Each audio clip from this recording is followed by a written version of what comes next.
Urashima Taro is one of Japan's oldest and most treasured folk tales. The story has been passed from one generation to another and is still an old favorite. Today, the Japanese people try to combine the best of Western and Japanese ways of life. They eat both Japanese and Western foods, read both Japanese and Western books, and wear both Japanese and Western clothes. The people love beauty, and many take vacation trips to admire the beautiful trees and flowers of their country. They often travel in large groups, and sometimes a whole school class takes an overnight trip. Japanese children go to school and study many of the same subjects as students in the United States, but more time is spent on reading and writing because the language is so difficult. The Japanese borrowed the Chinese system of writing as well as many Chinese words. The writing includes symbols, which were once picture words. Long ago, when Japanese children asked questions, many times the elders would tell a story to explain the answer.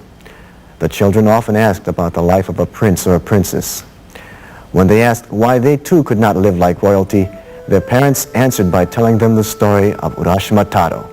And they began by saying, "Mukashi, Mukashi."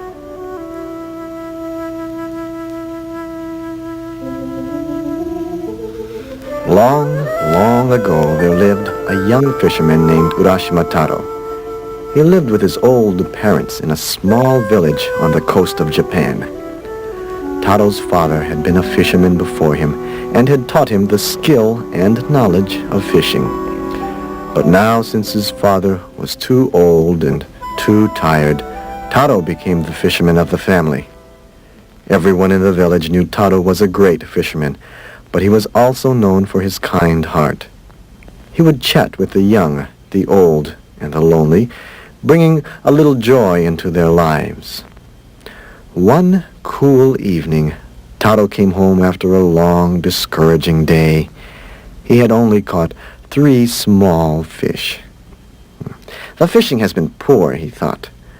Taro pulled his small boat onto the beach and started home. On his way, he heard some children laughing excitedly. He saw them tormenting a small sea turtle. "If you keep poking at that sea turtle, it'll die," called Taro. The children paid no attention and continued teasing the creature. Then Taro thought of a better way to deal with the mischievous children. "What if I trade you my fish for the turtle?" asked Taro. The children looked at each other, then looked at the sea turtle, and they cheered. "It's a deal." So, Taro handed the children his day's catch in exchange for the turtle's safety. The children ran off into the distance, laughing and chattering about their great bargain. Taro knelt down and gently picked up the small, shivering turtle. "I will return you to your home in the sea," said Taro. "I am sure you will be much happier there." Taro walked to the edge of the water and carefully coaxed the turtle into the gentle waves. He waited until the turtle disappeared far in the distance. And then he headed home with an empty basket. The next morning, as always, Taro rowed out to the open ocean. As he sat and waited for a fish to come, the soft waves splashed against the sides of his boat. It was very quiet and peaceful. Suddenly, he heard his name ring out in the ocean breeze. He looked around, but there were no other boats in sight. "I must have heard the cry of a seagull," thought Taro, and he went back to his fishing. Again he heard his name, this time clear as a bell. He looked around again. He saw a sea turtle swimming alongside his boat. "A sea turtle calling my name?" chuckled Taro. "Yes, Taro," answered the sea turtle, surprising the lad even more. "Thank you for saving my life yesterday." "Oh, it's you," said Taro. "You are very welcome." Then the turtle asked Taro if he had ever seen the Dragon Palace.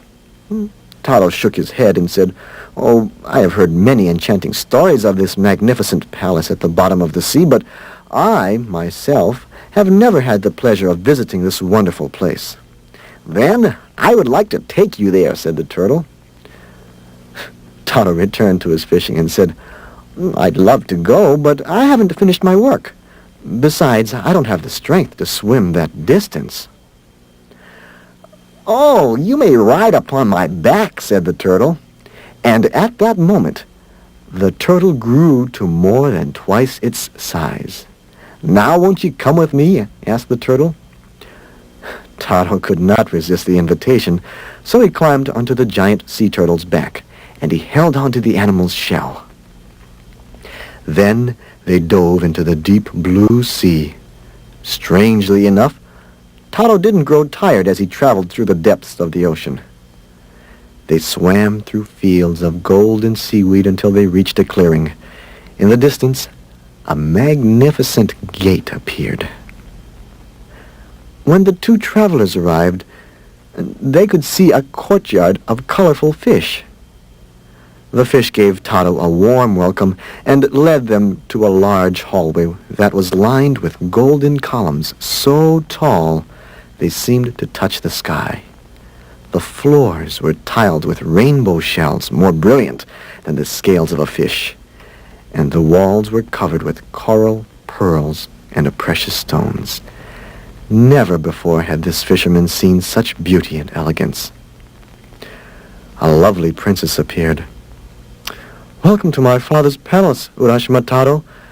The sea turtle has told me of your kindness, and I'm so glad you have decided to come."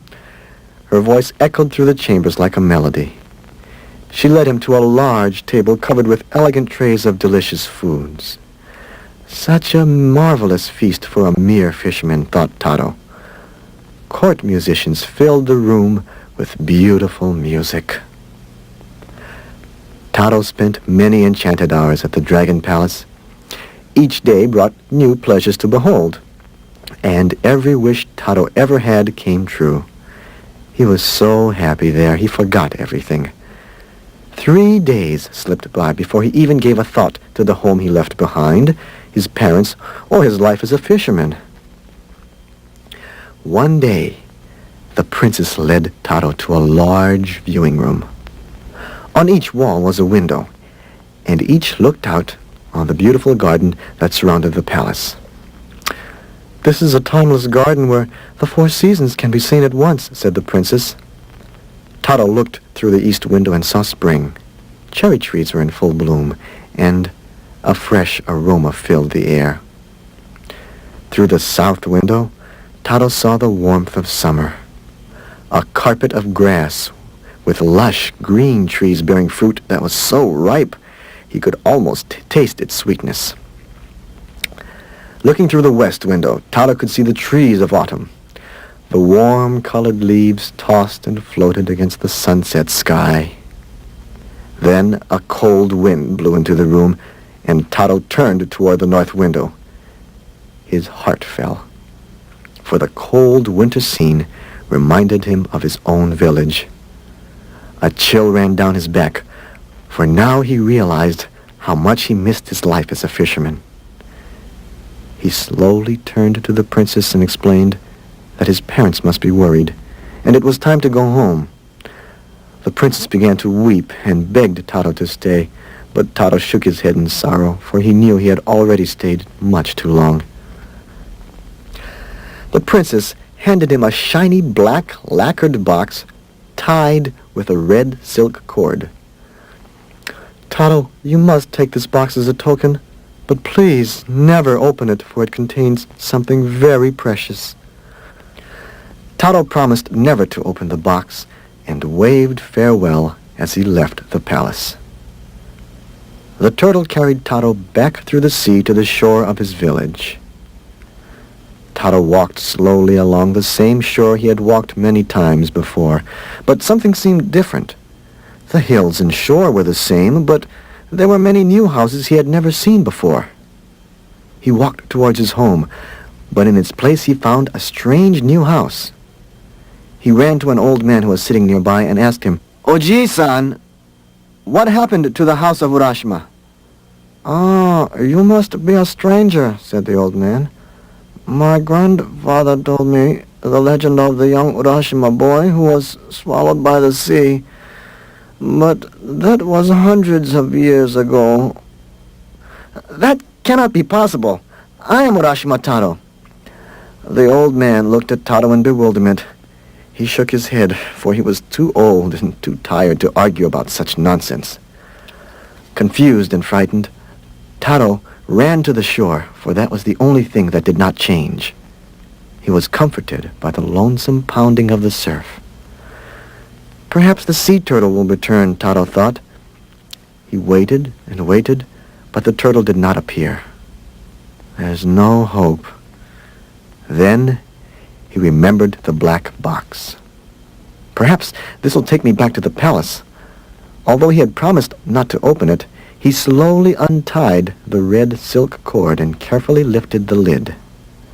A strange cloud of mist drifted out and brushed against Taro's face, then floated away into the sea breeze. Bewildered, Taro looked into the empty box. Suddenly his face grew wrinkled. His dark black hair turned snowy white. His youthful body grew old. Now Taro understood. The box had contained his youth. Moments ago, Taro was a strong young man, but now he sat alone on the beach, a very old man.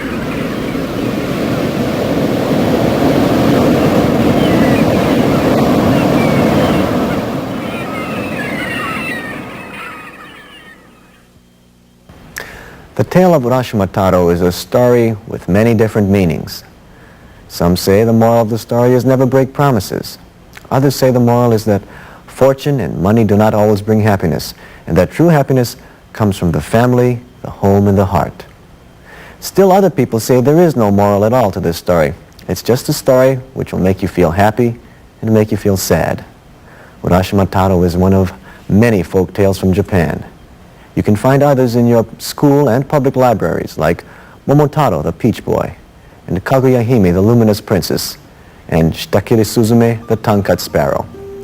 Read and enjoy the folk tales from Japan and from all over the world. Share a story with a friend so our tales will never end.